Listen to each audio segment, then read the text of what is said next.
देव गुरु बृहस्पति अतिचारी है। तो आध्यात्मिक कोई भी शक्ति प्राप्त करने का और उसके सकारात्मक लाभ लेने का और अपने जीवन में सकारात्मक चेंज लाने का, परिवर्तन करने का, जो भी अपनी चीजें खराब हो रखी हैं जन्मों जन्मांतरों से, ब्लड लाइन से, पूर्वजों से, पितरों से या वर्तमान के शत्रुओं से, ये उन्हें ठीक करने का अच्छा समय है। तो अगर आप सही हैं और अगर आपको कोई नकारात्मक रूप से पीड़ित करने की कोशिश कर रहा है तो देव गुरु बृहस्पति खुद उसका सर्वनाश कर देंगे। बृहस्पति अतिचारी आपको जो है, अगर आपके प्रारब्ध में मोक्ष नहीं भी लिखा ना तो भी आप मोक्ष प्राप्त कर सकते हैं, लेकिन आपका तरीका सकारात्मक होना चाहिए। नकारात्मक से आप जाएंगे तो तब तो मुश्किल है। सबको आप मार नहीं सकते हैं और सबको मारने के चक्कर में आप सबसे पहले न पड़िए, और आप स्वयं देखेंगे कि बहुत अच्छे से अच्छे सिस्टम, स्टेबल लोग इस संसार के, दुनिया भर के, भारत के हर जगह के, हम देखेंगे कि कैसे वो नेस्तनाबूद हो रहा है। यकीन नहीं होगा ऐसा कैसे हो गया। तो फिर आपके मन में भी मतलब भय आ जाएगा कि यार जब इतने सिक्योर लोग, इतने पावरफुल लोग सिक्योर नहीं है तो हमारे साथ क्या हो जाएगा। तो अगर आप एक अच्छे इंसान हैं, अगर आपके अंदर अच्छाई बची हुई है तो उसको थोड़ा सा इंक्रीज करना चालू कर दीजिए। लोगों की मदद कीजिए, पेड़ पौधे लगाइए, पशु पक्षियों को कुछ खिलाते रहिए। कुछ न कुछ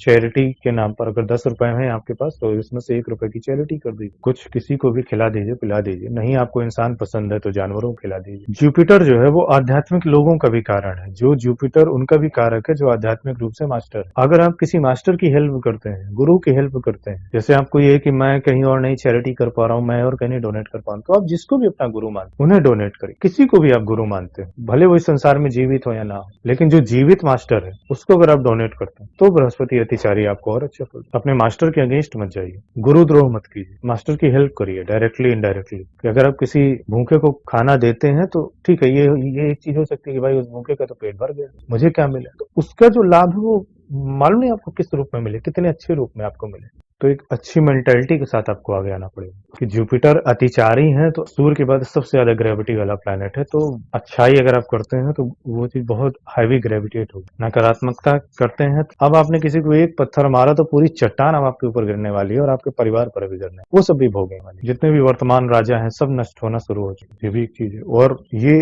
भी आपको एक बात ध्यान रखनी है कि ऐसे समय श्रेष्ठ होते हैं तेज गति से साधनाएं प्राप्त करने। भले ही आपके प्रारब्ध में लिखा है कि धीमे धीमे सब कुछ होगा, लेकिन प्रकृति के द्वारा एक ऐसी विशेष जो एक प्रक्रिया हुई है कि अगले 7 वर्ष हमारे पास हैं, हम वर्तमान से अगर अपने आप में सक्रिय हो जाएं तो पता नहीं इस 1 वर्ष में ही कहां से कहां पहुंच जाए। ये समय ऐसा है कि लगभग आप कोई भी साधना प्राप्त कर सकते हैं। शर्त वही है कि आपका उद्देश्य सकारात्मक होना चाहिए, तब तो प्रकृति भी आपकी मदद कर देगी। प्रकृति आपके पास वैसा धन ले आएगी, प्रकृति आपके पास वैसा मास्टर ले आएगी जो ये सब कुछ देने में सक्षम हो। पर अगर आपका उद्देश्य नकारात्मक है कहीं से भी तो ये बहुत कठिन समय है जिसकी आप कल्पना भी नहीं कर सकते हैं।